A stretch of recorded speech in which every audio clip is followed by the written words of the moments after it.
السلام عليكم حبايبي، مرحبا بكم في هذا الفيديو. كيف حالكم؟ أنا تمام التمام. اليوم سنغوص في عالم الكرتون لنكتشف أسراراً لم يعلم بها أحد. لكن قبل أن نبدأ هذا الفيديو لا تنسى الضغط على زر اللايك والاشتراك في القناة ليصلك جديدي.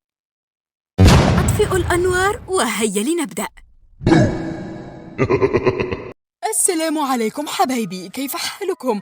أنا اليوم لن أطيل الحديث، سأبدأ فوراً في هذه النظرية لأنكم طلبتوها مني كثيراً، وهي عن كرتون حديقة المرح. كلكم كنتم تعتقدون أنها قصة خيالية، أو بصراحة العبارة يا أصدقاء حتى أنا كنت أعتقد ذلك. لكن لا، فنحن مخطئين، لأن القصة حقيقية، والقصة تتكلم عن أم وأب وطفلهم الوحيد.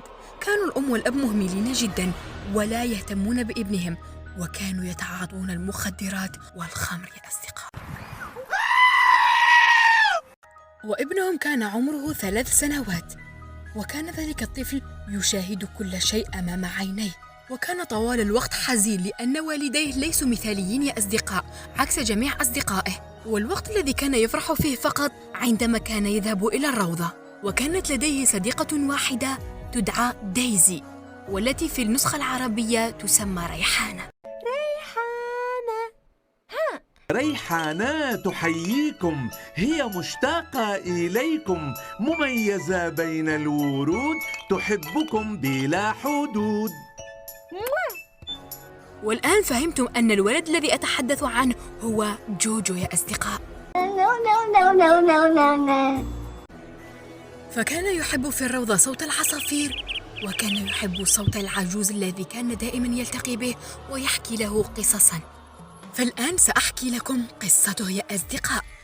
2000 years later. كلنا كنا نتساءل لماذا الكل ينام على السرير إلا جوجو. كما سبق وقلت لكم أن أبوه كان شريرا جدا.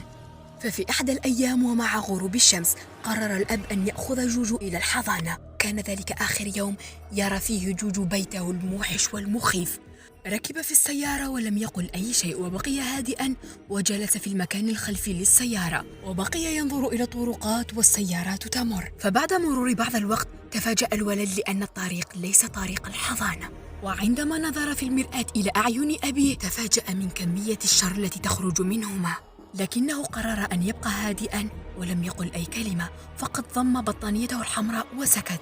بعدها نام جوجو، لكنه عندما استيقظ كانت الصدمة. بدأ يشم رائحة البحر ووجد أن الشمس كادت تختفي.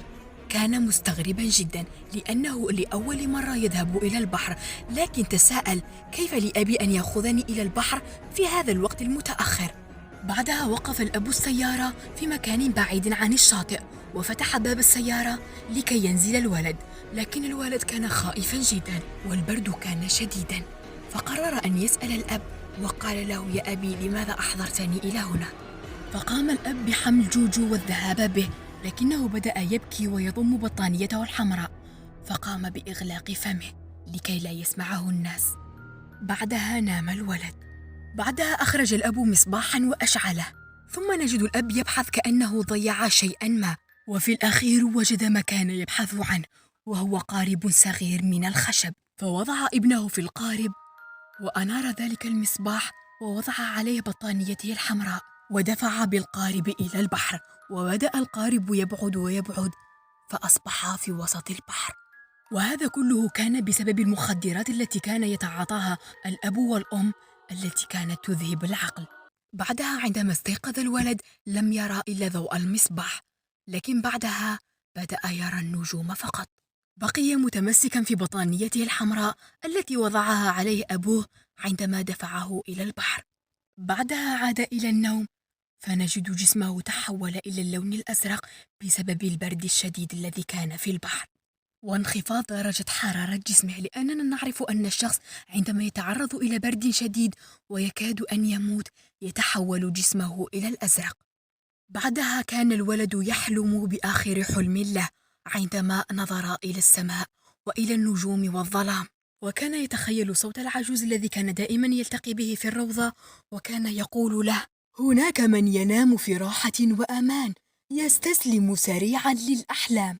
بعيدا جدا عن الشواطئ، مركب صغير يدور ويدور في البحر الكبير. أنزل الشراع الصغير وأشعل الضوء المنير إلى حديقة المرح نسير.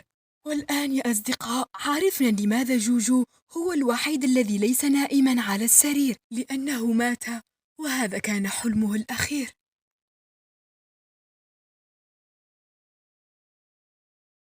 وهذا هو أفضل تعليق في الفيديو السابق. اترك تعليقك لكي أنزله في الفيديو القادم. ما الداعي لكل هذه الإشارات في رأيك؟ أتمنى أن تخبرني في التعليقات، وسأتقبل أي فكرة تطرحها. لا تنسى الضغط على زر اللايك والاشتراك في القناة لكي أستمر في تنزيل وأنزل لك المزيد من الأشياء الرائعة والحقائق المرعبة والنظريات المخيفة. باي. باي.